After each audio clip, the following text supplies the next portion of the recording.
জুলাই গণঅভ্যুত্থান পরবর্তী বাংলাদেশে আর কাউকে ফ্যাসিস্ট হয়ে উঠতে দেয়া হবে না বলে হুঁশিয়ারি করেছেন বৈষম্য বিরোধী ছাত্র আন্দোলনের নেতারা। সারা দেশে চাঁদাবাজ খুনি সন্ত্রাসীদের বিরুদ্ধে জাতীয় ঐক্য গড়ে তোলার আহ্বান জানিয়েছেন জামায়াতে ইসলামী।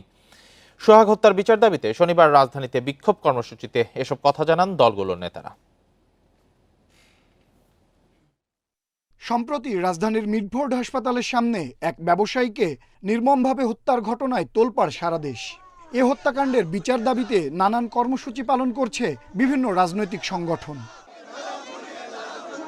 রাজনৈতিক ছত্রছায়ায় চাঁদাবাজি, দখলদারি, হামলা, খুন ও নৈরাজ্যের প্রতিবাদে মশাল মিছিল করেছে বৈষম্য বিরোধী ছাত্র আন্দোলন। শনিবার সন্ধ্যায় রাজধানীর শাহবাগ থেকে মশাল মিছিলটি কেন্দ্রীয় শহীদ মিনারে গিয়ে শেষ হয়।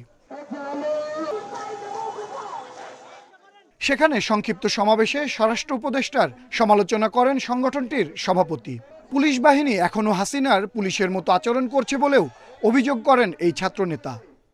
ফেসবুকে ঢুকলে, ইউটিউবে ঢুকলে আপনার বিভিন্ন মানবিক কাজের রিলস দেখতে পাওয়া যায়, অথচ আপনার যে কাজ বাংলাদেশের জনগণের রাষ্ট্রের জনগণের নিরাপত্তা নিশ্চিত করা, সেই কাজে আপনি একদম লবডঙ্কা।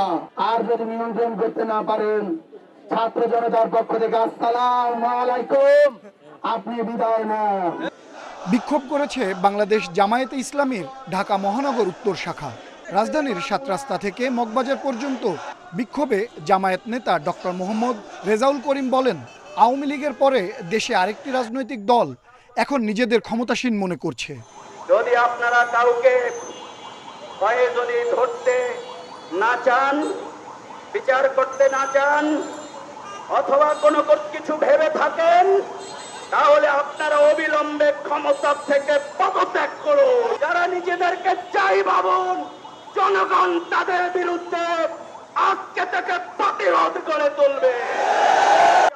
চাঁদাবাজ, খুনি সন্ত্রাসীদের বিরুদ্ধে জাতীয় ঐক্য গড়ে তোলার আহ্বানও জানান জামায়াতের এই নেতা। দেশপ্রেমিক মানুষকে নিয়ে আগামী দিনে একটি ভোটের ঐক্য গড়ে তুলবে ইনশাআল্লাহ। আনোয়ার সাদাত নূর, ইন্ডিপেন্ডেন্ট নিউজ, ঢাকা।